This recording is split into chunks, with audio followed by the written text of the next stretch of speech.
everybody, Eric G with Around the House. I am out here with my friend Greg, Cascade Tree Works. We've been talking my trees out here. Brother, I know I got a problem with one right here.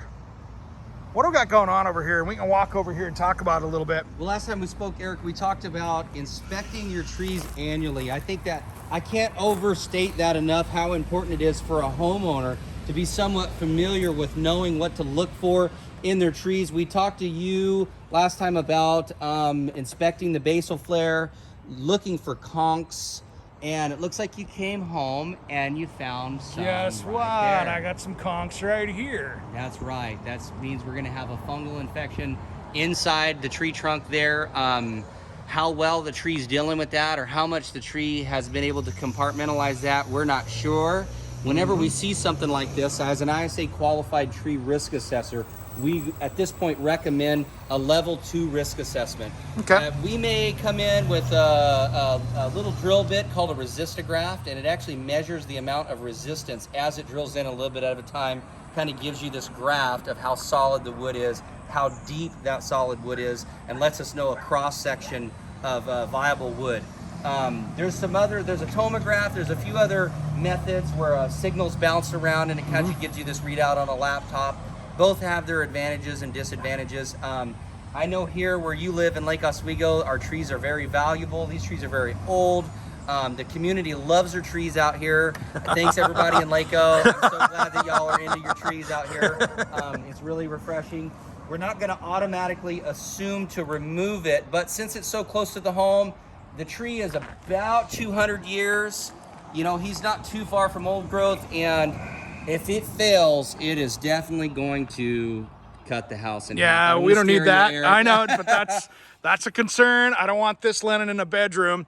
And of course, you know, if we go in here, it's not playing nice with my driveway either. I mean, it is a landmine zone out here with that. So and this is just a theory, but I would theorize that some of this decay and infection may have something to do with the compaction. The roots not able to have good drainage, or air may have caused a little bit of root rot that's made its way up. It's hard to say. We could do some lab work on that conch to figure out exactly, identify what species what's going on with it. That'll give us a better idea. We are going to make a treatment plan here for Eric G and help him be in the know so that he can hopefully come up with a mitigation option, or worst case, I'm not going to say it out too loud, but maybe even resort to removal to protect his home. Yeah, we got some really cool stuff out here, like my maple out there by the street. You can kind of see right there. Beautiful. And that's a pretty common tree here in the Northwest, you were saying, right? Oh, it's I believe it's the second most prominent hardwood in the Oregon PDX area. If all your tree nerds out there, I'm sure somebody will correct me if I'm wrong, but last time I checked, it is, and it's a really nice specimen.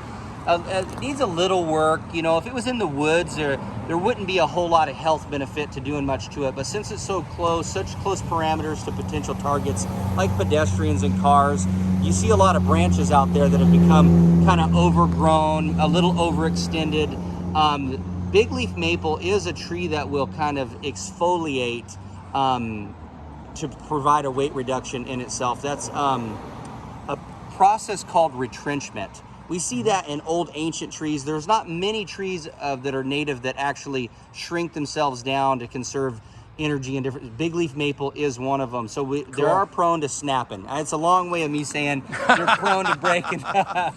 This is a situation where we would want to have an arborist come in and make proper cuts on the tree and provide a weight reduction in some of that overgrown limbs that we see growing out over the street. We got some stuff that's really going along that way. Yep. Should we cruise on to the back over here and talk about kind of that one on the side that looked like it was kind of funky? Yep. He's a unique specimen.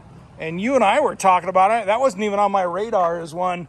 You know, we've got, if we go over here too, and if I come up here and zoom in, we've also got my other one up here that needs some love, where it's got a little bit of dead on the left side. Yeah, we've got some pretty dead limbs. If you look on the left side of the trunk there, some of those branches are, I don't know if you can see from the camera on the phone. Yeah, pretty good. I've got it zoomed in pretty good right there. There's a lot of dead wood in there. 12-inch diameter dead branches. In this case, we're going to want to remove those branches are likely to fail and break off and, you know, hit something right over the roof there. We want to remove those, as well as probably do an appropriate crown reduction to provide a weight reduction. That those dead limbs may have structurally compromised the tree. When the arborist is aloft, he's going to get a lot better idea of how much integrity that tree has left in relation to his architecture and size. So if I don't get that thing taken care of, it's going to come down one way or the other, just because the rot's going to probably keep following. Better take care of it soon. Yeah, or even if just a little bit of compromise, then you get a storm come through, you could have a big leader rip out. So we want to get ahead of stuff like that and help prevent the tree from having some severe damage. Awesome, awesome. Let's keep cruising around over here.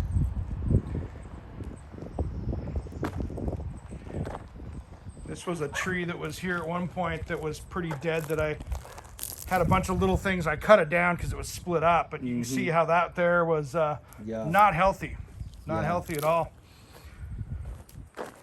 It was dead and broken up, and it was just under the legal limit of what I could take out because of the way the two sizes came off. They are strict over here in Portland. Yeah, man. They take the tree seriously. Yeah.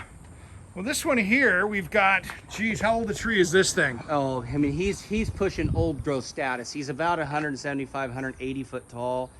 I believe he's over 200 years. Old growth is 250 years plus. If he's not in that category, he's pretty close. And what we have, where we have these two trunks coming together, this is called co-dominant stems. In this case, the co-dominant stems have included bark. If you see, they come together in a hard V rather than a U, which means they don't have a whole lot of interlocking fibers. This is one of the situations where we would actually recommend installing a support system, multiple cabling systems available. Cobra cable is probably what I would use. We go way up there, Eric, 2/3 or 3/4 of the way to the top where the leverage is, and just kind of install a band across to help hold the trunks together. I like the Cobra cable because there's no holes put in the tree. It's a synthetic material, so it doesn't rust. Nice. It's just non-invasive. Yeah. And it really gives you some security when a storm comes through.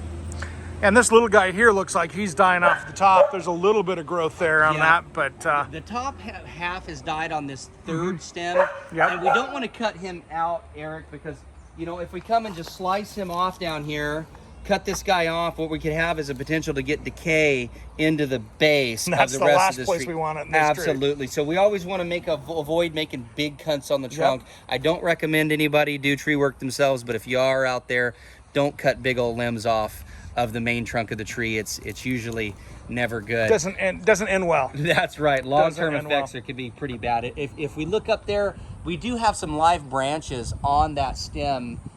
So we got some life going up to that point. Yeah, and I wouldn't want that dead top to fall off and break. So what we do is take a portion of that dead top out just to protect. It's right over the road here, just to help protect the neighbors and the pedestrians. But we're going to keep that third stem as long as we can, because as I mentioned before, we don't really want to cut into the main trunk of the tree. Yeah, I got power lines right there too. That's not a thing that I'd want leaning over onto that. That's right. That's going to end up a bad day. Then I've got this big one that's back here too that we can look from right here. It's in the middle of my backyard. That's a monster right there. That is a monster, and the camera really doesn't show, you know, the size of that tree. I mean, it's probably over 4 foot there at the base. Yep. Or close to it.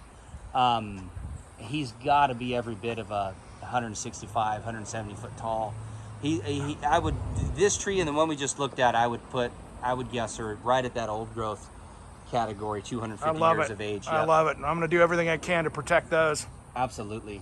All right, man. Well, hey, thanks for coming on today, brother. I really appreciate it. Cascade Tree Works, if you're in the Portland, Vancouver area, that's my team that I go to. That's why they're at my house. Thanks for coming on today, brother. Eric.